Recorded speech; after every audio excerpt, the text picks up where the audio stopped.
Eh ben super, bonjour à toutes et à tous. Merci d'être venus si nombreux enthousiastes à cette conférence. Donc comme vous pouvez le voir superbement, en fait avec ma collègue Anne-Cécile ici présente, nous avons rédigé ce livre que j'ai en partie illustré qui s'appelle Alice au pays des sciences, qui est sur le stand d'Ombre Blanche, qu'on vous signe, qu'on vous dédicace avec amour et empressement. Et on s'est dit, dans Alice, il y a quand même plein d'animaux très colorés. On peint des roses en rouge, il y a un lapin blanc, une chenille bleue. Il y a moyen de faire un truc avec les couleurs. Donc c'est ce qu'on vous propose aujourd'hui. Et pour commencer, voilà, le monde d'Alice. On image quelque chose de très coloré, un monde débridé avec des créatures improbables.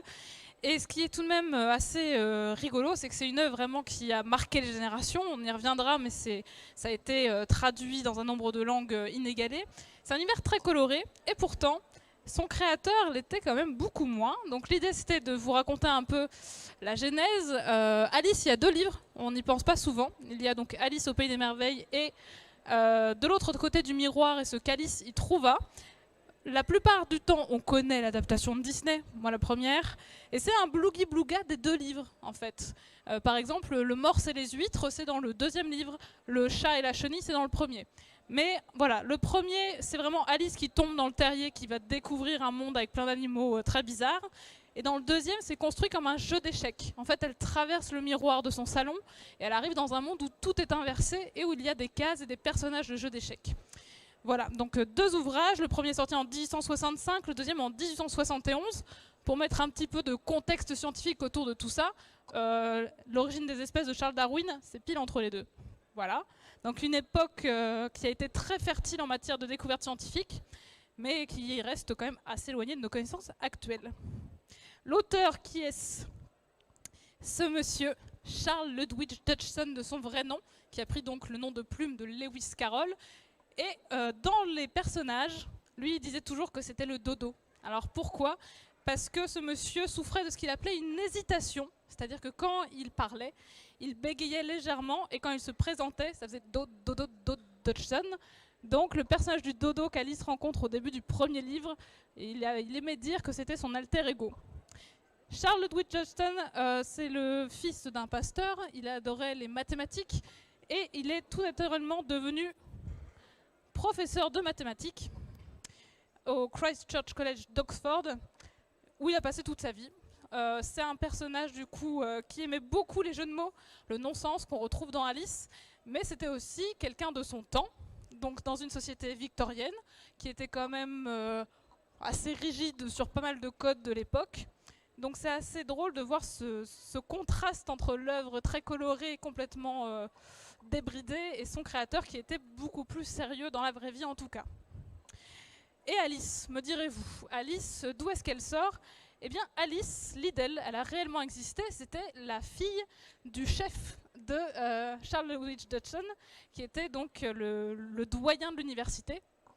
Et en fait, il s'est lié d'amitié avec les enfants de son patron. Donc régulièrement, il faisait des balades avec les filles Liddell, avec aussi Edith et Lorina, les deux autres jeunes filles. Et on le sait peu, mais Lewis Carroll était un pionnier en photographie. C'est un des premiers à s'être passionné pour cet art-là. Donc il y a des centaines de photographies d'enfants, mais aussi de ses collègues de l'époque que l'on peut retrouver. Alors il y a bien sûr toute une histoire comme quoi il a une fascination pour les enfants. C'est très victorien. Beaucoup d'experts en littérature s'accordent à dire que ce n'est pas aussi creepy qu'on peut le penser aujourd'hui. La société victorienne valorisait les enfants et la pureté de l'enfance, sans forcément que ce soit avec des penchants pédophiles. Donc voilà, c'est ce qu'on lui reproche souvent. Mais pour tout vous dire, Alice, donc il l'a photographiée petite, mais il l'a aussi photographiée adulte. Vous avez la même Alice à 18 ans, qui ne respire pas la joie de vivre, hein, d'être passée... dans l'âge adulte, c'était pas toujours funky. Et pour la petite histoire, en fait, ce qui s'est passé, la naissance du livre d'Alice, c'est qu'il faisait une balade avec les filles Liddell, parce qu'en plus à Oxford, il y a plein de canaux, donc les gens aiment beaucoup faire des balades en barque. Et lors d'une après-midi, pour occuper les petites, il leur a raconté ce début d'histoire qu'il a raconté au fil de l'eau. Et Alice lui a réclamé qu'il l'écrive. Et en fait, ce que peu de gens savent, c'est qu'il a entièrement rédigé une première version du livre, qu'il a entièrement illustré. Ça, c'est un dessin de Lewis Carroll qu'il lui a offert. pas mal. Elle a eu un manuscrit entièrement écrit à la main et rédigé avant qu'ils se disent je vais quand même peut-être l'éditer et le proposer à d'autres gens. Donc après cette première introduction, je vous propose de mettre un peu de couleur au milieu de tout ça, de vous présenter le bestiaire du Pays des Merveilles. Et donc, c'est parti. Merci. Alors du coup, on s'est amusé, on a fait un peu un petit jeu. Voilà, avec des couleurs. On a repris les blocs, vous savez, c'était à la mode il y a quelques années. Là, il faut deviner le personnage avec les blocs. Alors, est-ce que vous avez deviné quel est le premier personnage dont on va parler? Pas de fausse erreur. Allez. Non. Ah, non. Ça peut vous aider les couleurs. Hein. Oui, le lapin blanc, c'est ça, très bien. Bravo.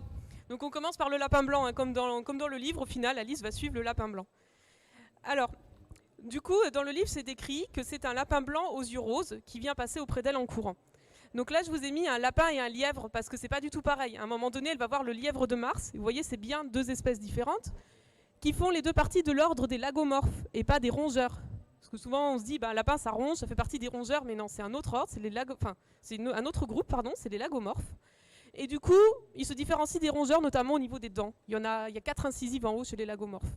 Donc c'est un groupe qui contient les lapins, les lièvres et les pikas aussi. C'est des espèces de petites souris aux yeux très rondes. Là, on a fait Pikachu d'ailleurs, qui est dérivé d'eux. Voilà. Et après, on peut se demander, est-ce qu'un lapin blanc aux yeux roses, c'est possible? Alors, oui. C'est un lapin albinos. Voilà, donc ça existe. Alors, on s'est dit que ce lapin, il devait être probablement domestiqué. Alors, d'une part, parce que les animaux albinos, il y en a beaucoup dans les espèces domestiques.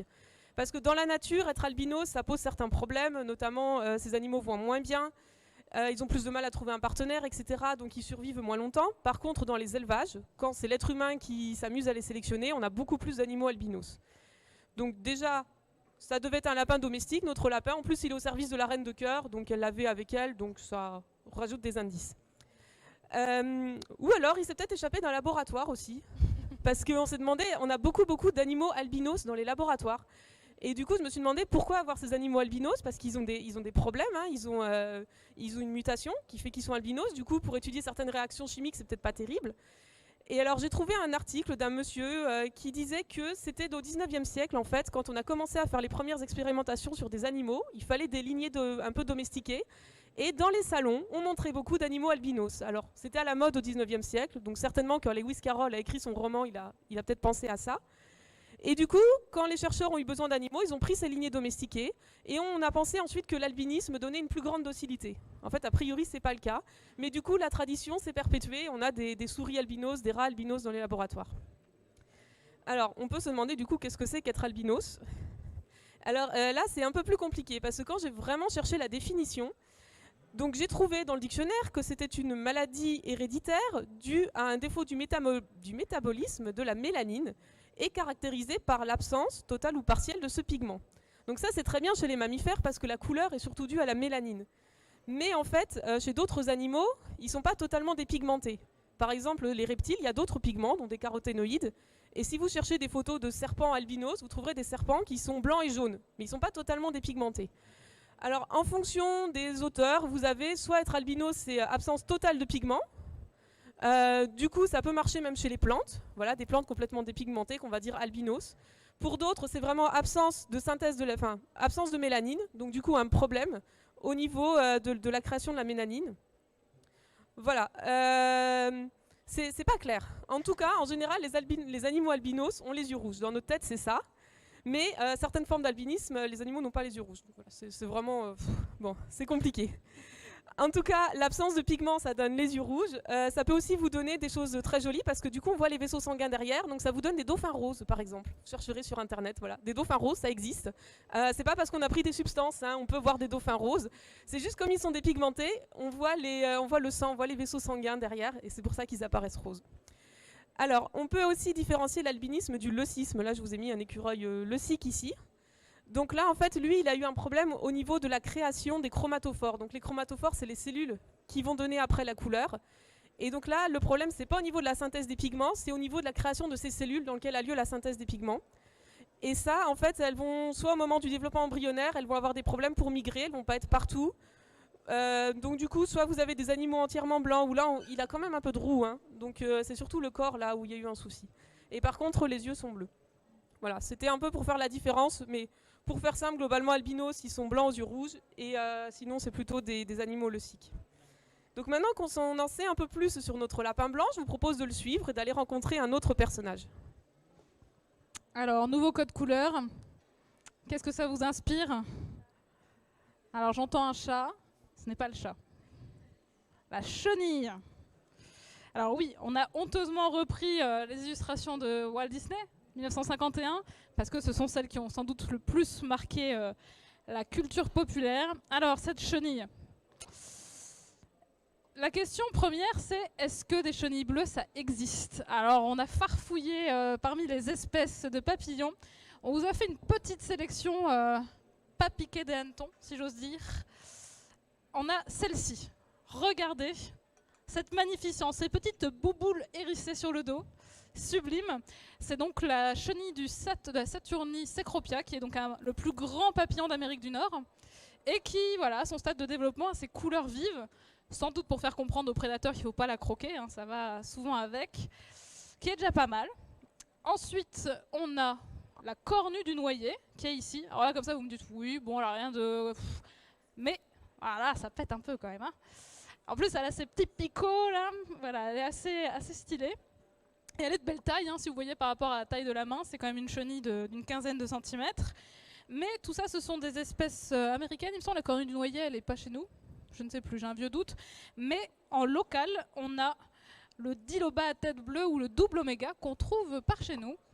C'est une photo qui vient du site Papillon de Poitou-Charentes. Et vous avez une belle chenille bleue à taches jaunes. Donc ça existe. Même s'il faut préciser que le bleu chez les espèces animales, c'est souvent assez rare. Parce qu'en fait, le bleu peut soit venir d'un pigment. Donc vous avez du pigment directement dans la peau de l'animal, soit c'est ce qu'on appelle de la coloration structurelle. L'exemple le plus connu, c'est le papillon morpho, où en fait le papillon, même si vous le réduisez en poudre, il n'y a pas de pigment bleu dedans, c'est juste que la lumière en tombant sur les écailles du papillon renvoie la couleur bleue. Pour les chenilles, ici, c'est aussi beaucoup du structurel. C'est vraiment la lumière sur l'animal qui la fait paraître bleue. Ensuite, sur cette fameuse chenille bleue, une grande question. Ça, c'est une illustration de John Tenniel qui était dans le roman d'origine quand il est paru. Elle a des vraies petites papates humaines. Mais en vrai, une chenille, ça a combien de pattes d'après vous? J'ai entendu 6. Tout le monde est sur 6? 12? Parce que les chenilles, des fois, elles ont quand même beaucoup de papates. Par exemple, là-dessus, on se dit « Oh, waouh !» Il y a quand même un paquet de papates. Eh bien, en fait, la chenille... nous entourloupe, en fait, elles n'ont que 6 pattes, parce que la chenille, bien sûr, donne un papillon, c'est un insecte, elle a donc 6 pattes, mais elle a des pseudopattes qui lui permettent de se déplacer comme ça en ondulant telle une chenille, donc il y a des fausses pattes chez les chenilles. Et autre chose, il faut savoir que dans Alice au Pays des Merveilles, dans la version anglaise d'origine, la chenille, en fait, est appelée sœur, c'est au masculin. Et dans certaines traductions, celle d'Henri Parizeau qu'on a beaucoup relue, qui est celle qui est plébiscitée par les aficionados d'Alice, en fait, il ne traduit pas par la chenille, il l'appelle le ver à soie. Parce que c'est la seule chenille au masculin que l'on puisse citer.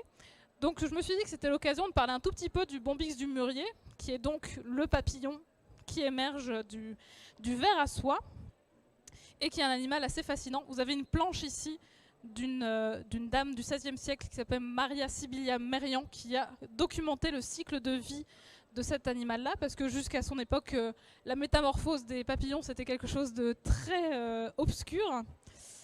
Et alors, il faut savoir que le Bombyx du mûrier, c'est une espèce domestique. Il n'y a pas de Bombyx du mûrier sauvage, ça n'existe plus. C'est comme les races de chats, de chiens, de vaches. Il a été sélectionné par l'être humain pour les capacités que l'on connaît. Et donc il existe plusieurs races qui ne font pas tout à fait le même type de soie. Les femelles ne peuvent plus voler parce qu'on les a tellement sélectionnées pour leur fil de soie que, en conséquence, il y a des choses qui ne fonctionnent plus très bien. Et ça, c'est une des propriétés des papillons. On dit souvent que les papillons ne vivent pas longtemps, mais ça dépend des espèces. Et souvent, ils ont une vie de chenille bien remplie avant pour le cas du ver à soie, les adultes n'ont pas de bouche. C'est-à-dire que c'est pas prévu de manger, ils n'ont pas le temps. Donc tout ce qu'ils font, c'est qu'ils s'accouplent et ensuite ils meurent. Et ils vivent en général une quinzaine de jours en tant que papillons. Donc vraiment leur but, c'est de se reproduire et il y a pas mal d'espèces de papillons qui fonctionnent comme ça. Aussi, l'histoire de la soie, ça remonte à très longtemps. La sériciculture, c'est le nom de l'utilisation de la soie, vient de Chine. Pendant très longtemps, ça a été le secret le mieux gardé de l'univers. Vraiment, ils ne voulaient pas du tout que ça s'exporte. Et ça a fini par arriver dans nos contrées en France au XIe siècle, jusqu'au XIXe siècle où c'est tombé en désuétude parce qu'on a su faire de la soie synthétique. C'est la viscose et où on n'a pas besoin du coup d'utiliser le ver à soie. Pour l'anecdote, donc voici à quoi ressemblent les cocons, parce qu'en fait la chenille forme un grand cocon de fil autour d'elle pour se transformer en papillon. Et souvent, en fait, elle fait un seul fil qui peut faire de 300 à 1500 mètres selon les races de ver à soie. Et le drame, c'est que malheureusement, quand la chenille sort en papillon, elle perce le cocon. Donc la technique de la soie nécessite de débouillanter les cocons pour que les petits papillons ne sortent pas et ne fassent pas un trou dans la soie. Donc c'est pour ça qu'on peut se dire que notre chenille qui fume son hookah, peut-être qu'elle a un petit peu de mélancolie. Ça peut expliquer pourquoi elle noie ses idées dans sa fumée. Voilà. Et on passe au suivant. Allez, 3 autres compères maintenant. Ah, c'est pour les fans de Disney, parce qu'on a pris les couleurs Disney, j'avoue, parce que c'était le film le plus connu en fait. Alors ils sont 3 et ils sont en train de boire quelque chose. Ouais, avec le chapeau. Alors c'est le chapelier, c'est ça.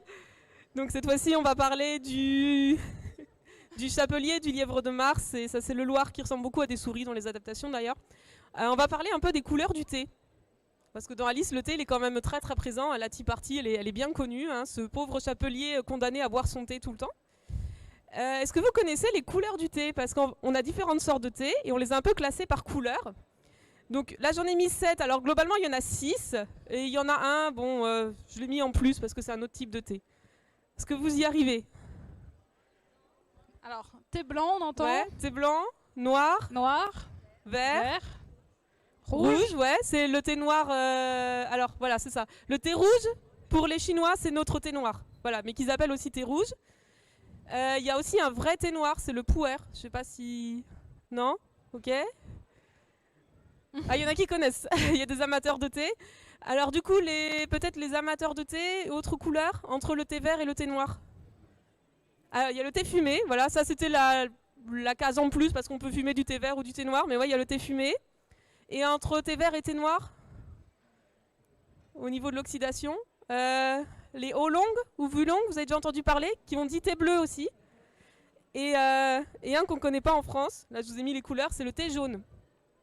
Voilà, là vous avez les couleurs du thé. Donc le thé jaune, il est un petit peu fermenté, comme ici le thé noir qui est fermenté, le pu'er. Voilà, là vous avez les couleurs du thé. Alors, pour faire toutes ces couleurs de thé, on part d'une seule et même plante.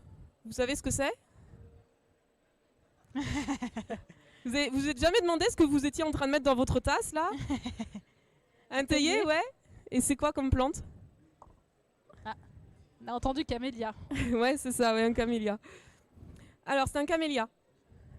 Mais commencez pas à aller manger les camélias que vous avez dans les jardins, hein, ça marche pas. Alors c'est une seule espèce de plante, le camélia sinensis qu'on va utiliser. Et de manière vraiment anecdotique, on peut avoir du camélia thaliensis, c'est une autre espèce. Ça c'est vraiment quand vous commencez à aller chercher des goûts différents dans les thés. Voilà, alors ça c'est notre théier, vous voyez. Il fait des toutes petites fleurs blanches.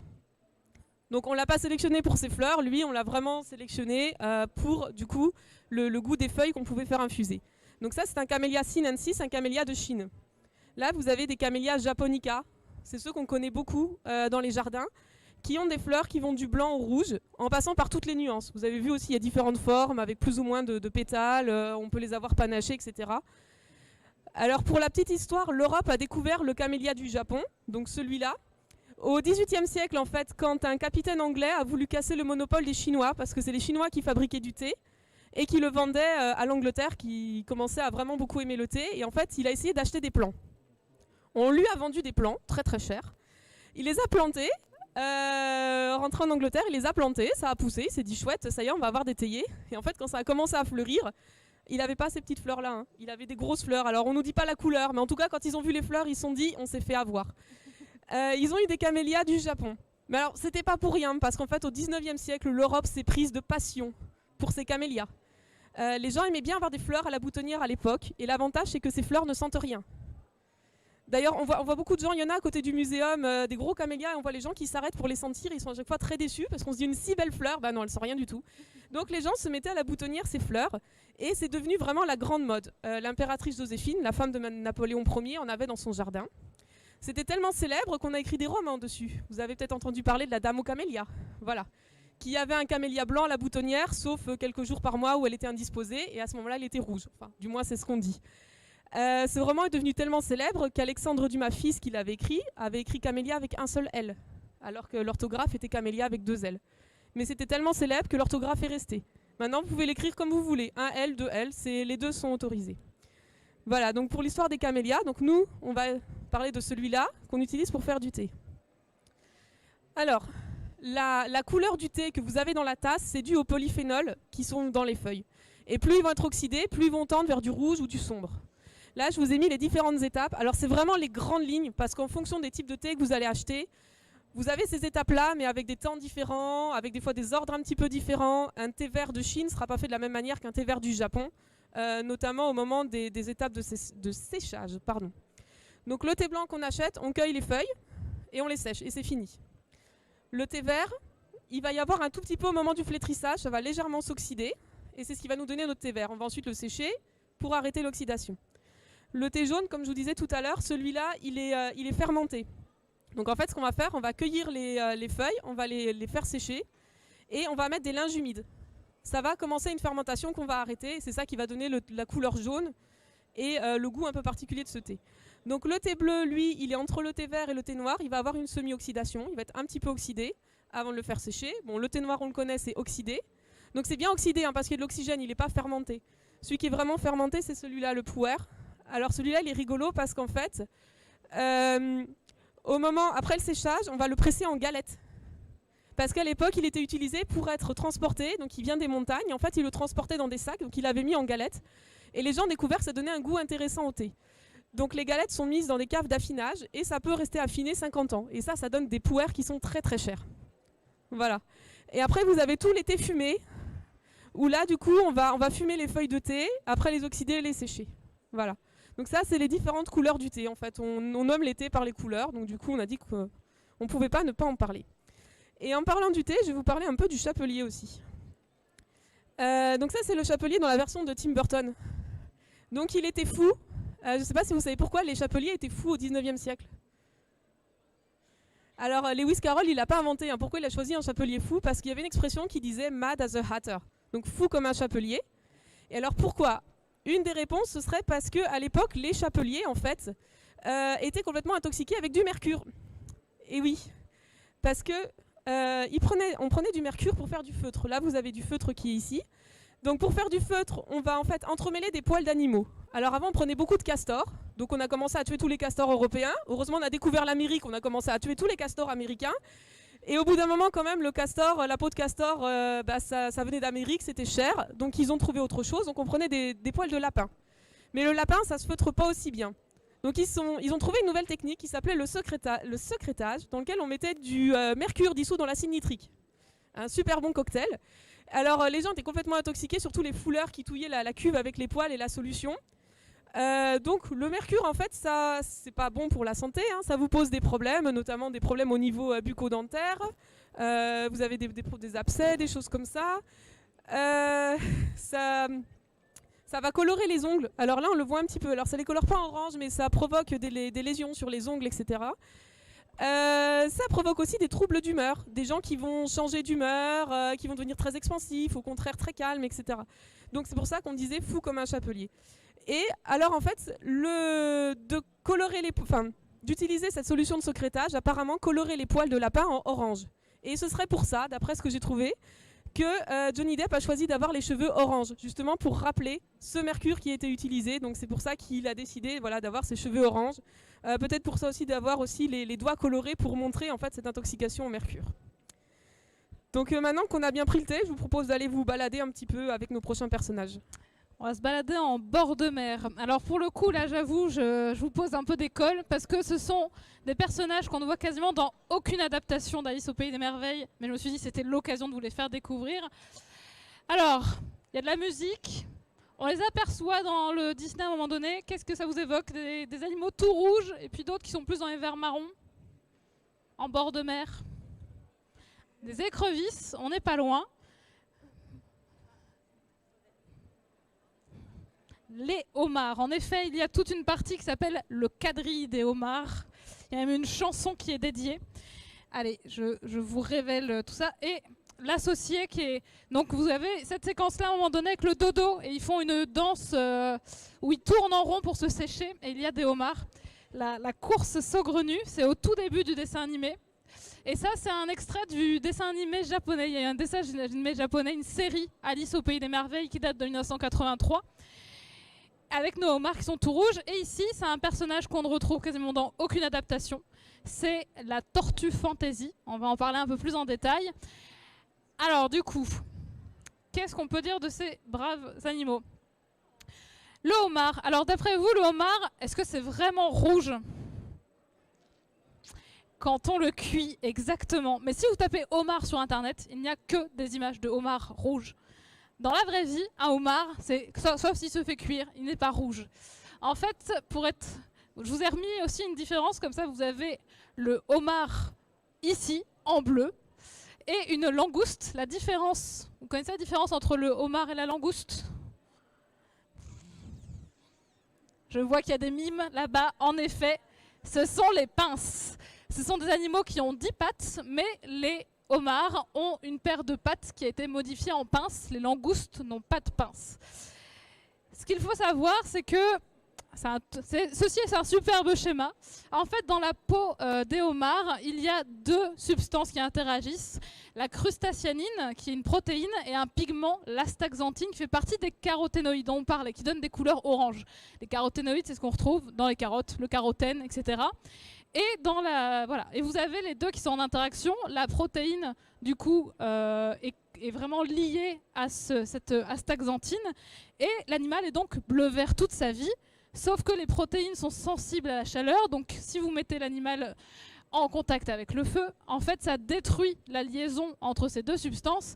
Et l'astaxanthine rouge-orangé est libérée, ce qui donne la couleur rouge-orangé à la carapace de votre homard. Mais en temps normal, ils ne sont pas du tout rouges. Je voulais vous raconter aussi quelques petits trucs un peu fun sur les homards, parce que ce sont des animaux merveilleux. Et j'ai notamment appris, en faisant quelques recherches, qu'en fait un homard, quand ça ne se fait pas manger ou que ça finit pas en bisque, ça vit très vieux en fait. 31 ans pour les mâles en moyenne, 54 ans pour les femelles. Et lors de cette étude, c'était une étude canadienne, ils ont trouvé une doyenne de 72 ans. Donc les homards vivent vieux. Leur autre super pouvoir, c'est qu'ils ont des pinces qui se spécialisent. Les bébés homards, quand ils naissent, leurs deux pinces sont équivalentes. Il y en a une qui... Et en fait, en vieillissant, ils vont se spécialiser. Il y a des homards droitiers et des homards gauchers. Il y a une pince qui est spécialisée pour couper et l'autre pour broyer. Et voilà, selon les homards, vous avez des droitiers, des gauchers qui n'utilisent pas les mêmes pinces de la même façon. Autre particularité, ils grandissent toute leur vie. On parle de croissance indéterminée. Et en fait, ils font des mues, comme les insectes. C'est-à-dire que pour grandir, ils doivent changer de peau.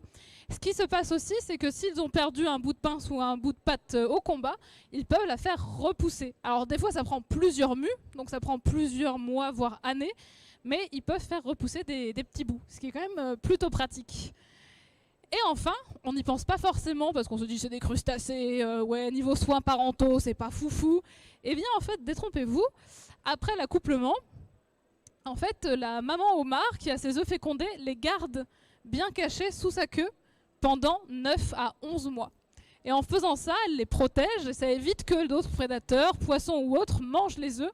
Donc elle les garde avec elle. Et c'est même avec la largeur de la queue que l'on peut distinguer le mâle de la femelle. Et une dernière petite anecdote un peu rigolote, pour ceux qui ont vu Friends, il y a une anecdote avec les homards. Parce qu'il y a Ross qui est très amoureux de Rachel, et Phoebe lui dit « Mais t'en fais pas, un jour vous finirez ensemble, tu es son homard ». Et elle explique comme ça, vous savez, les vieux homards, ils se serrent les pinces, comme ça ils vivent ensemble. Sous-entendu, les homards vivent en couple toute leur vie de manière fidèle et passionnée. Je suis désolée, mais ce n'est pas vrai. Les homards ne vivent pas de manière solitaire et passionnée comme ça. En fait, pour tout vous dire, les couples sont fidèles, mais sur une durée très courte. En fait, ce qui se passe, c'est que le mâle aménage des petites maisons bien douillettes, des petits trous dans la roche, et il essaye de faire venir les femelles. Donc il garde la petite maison pour les appâter, et en fait, ils ne peuvent s'accoupler à peu près qu'au moment de la mue. Donc le mâle, il est un peu en mode je garde ma femelle sous le coude pour qu'elle n'aille pas voir un autre mâle. Donc ils restent ensemble, mais c'est pas forcément de manière très romantique. C'est vraiment qu'il veut la garder à côté d'elle pour qu'elle n'aille pas ailleurs. Et du coup, après l'accouplement, ils se séparent, ils ne se revoient sans doute jamais de leur vie. Donc bon, la fidélité des homards comme Phoebe a envie de le croire, ce n'est malheureusement pas tout à fait vrai. Voici pour les homards. Et je voulais donc revenir sur cette fameuse tortue fantaisie que peu de gens connaissent et qui mérite que l'on s'y attarde. Alors cette créature, donc ça c'est une illustration donc, de Téniel, l'illustrateur original. Donc c'est un animal qui a une tête de veau, un corps de tortue marine, des pattes arrière de veau et une queue de veau. Et là on se dit mais pourquoi? Ça n'a aucun sens. Et bien pourtant si. Ceci est une illustration de Lewis Carroll. Lui c'est comme ça qu'il dessinait la tortue fantaisie. On dirait une sorte de loutre paresseux avec des écailles de pangolin. Mais voilà, les autres illustrations, ici vous avez celle d'Arthur Rackham, où on retrouve bien le corps de tortue marine avec la tête de veau. Et malgré tout, dans l'adaptation de Tim Burton, il y a une séquence très rapide où on voit un cadre où la tortue fantaisie est représentée. C'est furtif, hein, il faut la voir, mais elle a le mérite d'exister. Et là on peut se dire, mais d'où vient cette créature ? Eh bien, c'est quelque chose de très victorien, de très contemporain de Lewis Carroll. Il faut savoir, donc en plus, elle a une chanson, elle est très triste cette tortue fantaisie, elle passe beaucoup de temps à pleurer pendant l'histoire, et elle a cette déclamation, cette chanson, « Belle soupe, onctueuse et odorante et verte, qui repose brûlante en la soupière ouverte, que ne donnerait-on pour avoir l'avantage de te savourer, cher délicieux potage, belle soupe, soupe, soupe du soir ». Il faut savoir qu'à l'époque, on aimait beaucoup la soupe de tortue. Il faut remettre dans le contexte, à l'époque, l'Angleterre victorienne était un empire gigantesque. On disait que le soleil ne se couchait jamais sur l'empire de la reine Victoria. Et il y avait... Donc à l'époque, les tortues étaient beaucoup consommées par les marins parce qu'on mettait les tortues vivantes sur un bateau, c'était bien pratique. Elles pouvaient rester plusieurs mois et c'était une source de viande importante. Et puis les Britanniques se sont mis à vouloir goûter les spécialités des Caraïbes d'ailleurs. Et la tortue verte est devenue très à la mode, malheureusement pour elle. Et c'est donc devenu une soupe. La soupe de tortue est devenue très à la mode. En plus, ça coûtait cher, c'était un mets luxueux, raffiné, donc c'était vraiment un petit peu le mets des très riches pour se faire mousser. À tel point que voilà, c'est vraiment devenu un mets très recherché. Ça s'est diffusé de manière très importante dès 1750.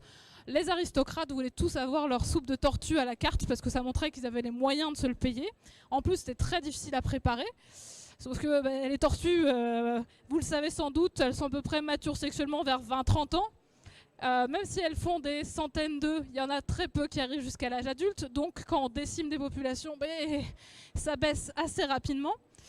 Et en fait, à tel point qu'ils ont même créé des fabriques, une usine qui faisait de la soupe de tortue en boîte au Texas, où 1000 tortues par an étaient à peu près transformées en 350 kg de boîtes de conserve. Mais le fait est qu'à un moment donné, à force de pêcher les tortues, il n'y en avait plus, et on a fermé l'usine en 1896. Le problème, c'est que tous les Britanniques, ils kiffaient la soupe de tortue, ils ne voulaient pas arrêter pour autant, et il y avait déjà un marketing en place. Alors que faire? Il n'y a plus de tortue, les gens veulent toujours de la soupe de tortue.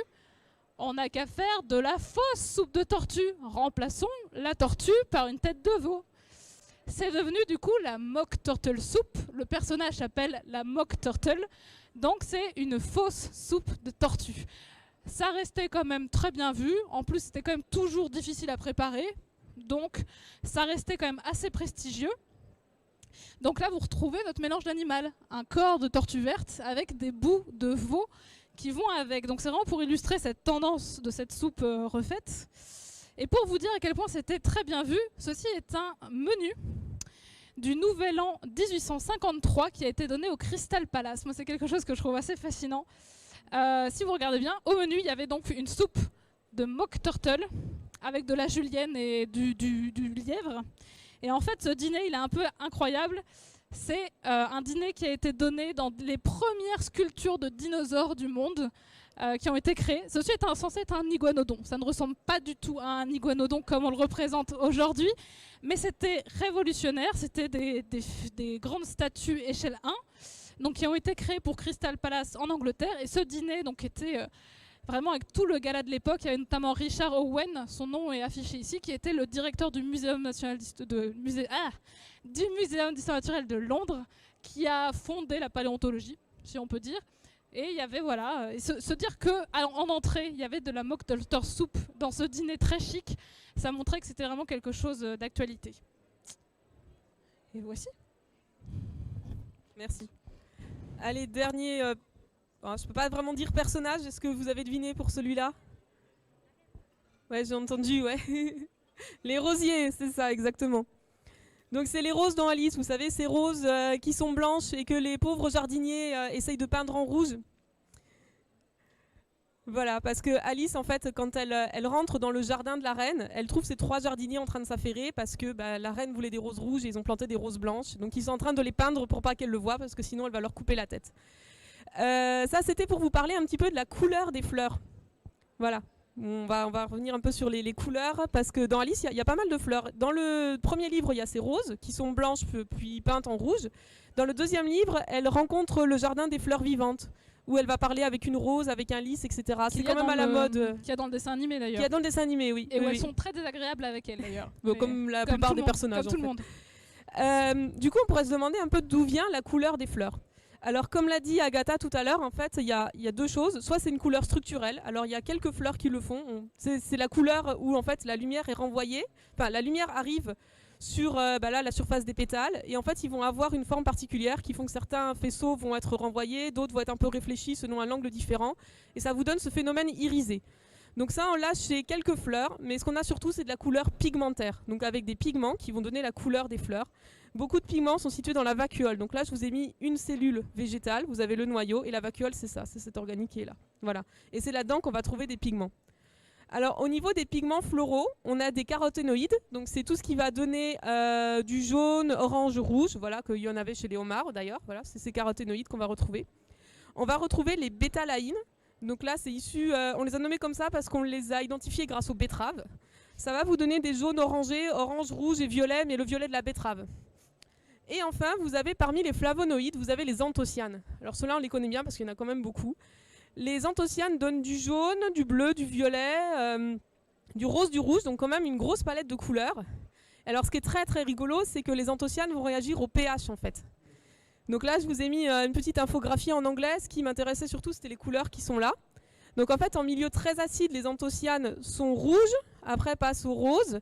À pH neutre, on est à peu près au violet. Et après, si on va vers un pH plus basique, on passe par du bleu, du vert jusqu'au jaune. Alors ça, si vous voulez vous amuser chez vous, vous pouvez. Vous prenez du chou rouge et vous amusez à rajouter du citron ou à mettre un peu en mode...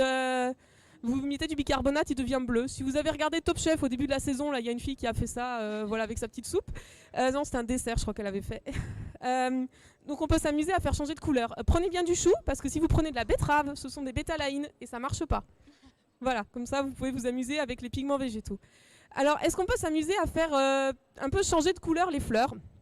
Donc on a un peu réfléchi. Alors, voilà, l'hortensia, vous connaissez peut-être. Je vais d'abord parler de certains problèmes de virus. Vous avez des virus en fait qui font changer la couleur des fleurs, comme le virus de la panachure de la tulipe. En fait, apparemment, ce virus s'attaque à différents process et ça va embêter la production d'anthocyanes et ça va faire ces panachures ici dans les cellules. Et ça, c'est la tulipe Semper Augustus. Donc cette plante a été à l'origine de la première bulle financière documentée au monde. Voilà, au XVIIe siècle, les Hollandais se sont pris de passion pour les fleurs et à l'époque, on n'aimait pas trop les roses. On aimait surtout les plantes à bulbes, dont les tulipes. Et en fait, cette tulipe était du coup très rare parce qu'elle avait ces couleurs-là. Et les gens commençaient à spéculer, à acheter l'oignon, le bulbe est devenu de plus en plus cher jusqu'à coûter quand même le prix d'une maison. Hein, voilà, vous vous rendez compte pour un bulbe de tulipe. Alors la petite histoire dit qu'un jour quelqu'un demanda à voir le fameux bulbe et que toute la pyramide toute la bulle spéculative s'est effondrée. Voilà, donc vous avez des virus qui peuvent changer la couleur des fleurs. Après vous avez aussi le pH du sol. Donc ça on connaît avec les hortensias. En Bretagne en sol acide ils sont bleus. Si vous les plantez ailleurs sur un sol basique ils vont être roses.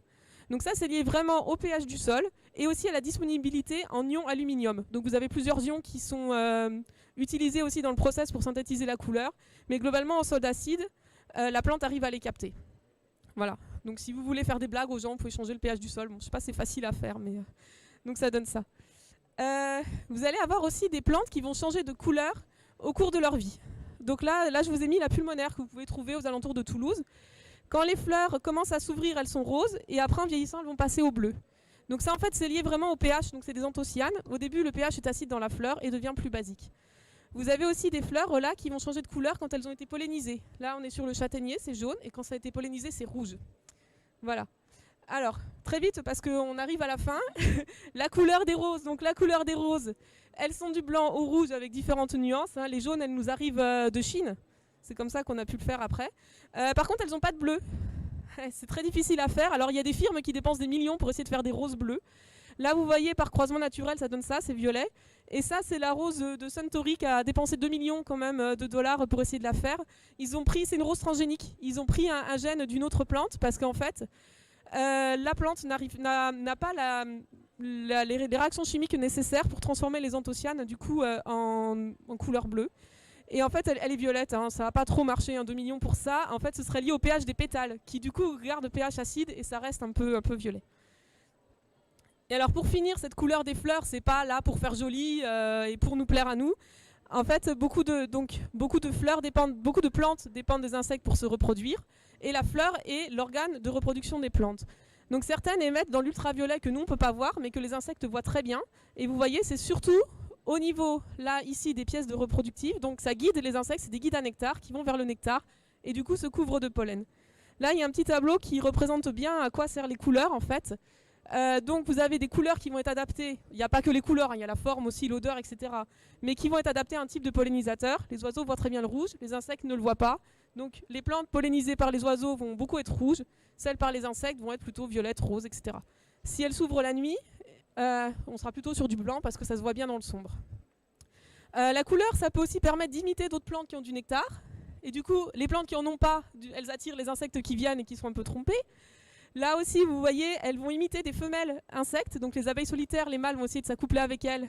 Ça va les tromper, mais ça va les aider dans la reproduction. Ou là encore, elles vont montrer des sites d'oviposition pour les mouches. Donc ça va imiter un peu des charognes. Voilà. Donc comme ça, vous voyez, la couleur des fleurs, c'est quand même important. Ça ne sert pas qu'à faire joli. C'est beaucoup pour la reproduction. Mais en tout cas, je vous conseille de ne pas essayer de peindre vos fleurs. Je ne sais pas si elles vont beaucoup aimer, quoi. Voilà, allez Agatha pour conclure très vite. Pour conclure, mais de toute façon notre conclusion n'était pas transcendante. Tout ça pour vous dire que Alice au Pays des Merveilles, c'est super. Qu'il y a ce contraste merveilleux entre cet auteur un peu gris dans sa vie quotidienne et cette œuvre totalement débridée et colorée qu'il a su faire. On espère qu'on vous a un petit peu instillé de curiosité pour les merveilles de notre monde naturel. Nous sommes aussi un peu au Pays des Merveilles ici. Et qu'est-ce qu'on voulait vous dire d'autre ? Que ce livre est avec un succès immédiat, 20 000 exemplaires en 1886, 174 langues. Ça a marqué la culture populaire d'aujourd'hui. Alice, ça reste coloré, débridé, tout le monde le sait, tout le monde a déjà vu des visuels. Parfois, on l'associe même avec des mouvements de la pop culture un petit peu axés avec des substances illicites. On en parle également dans le livre. N'hésitez pas à venir en discuter avec nous, car nous sommes là tout le week-end. On signe, on discute, on raconte des anecdotes de science. Si ça vous a plu, n'hésitez pas à nous suivre sur les réseaux sociaux. Anne-Cécile se cache derrière l'association Au Nuage, je me cache derrière le NIDPI. Et merci à vous de nous avoir suivis. Merci beaucoup.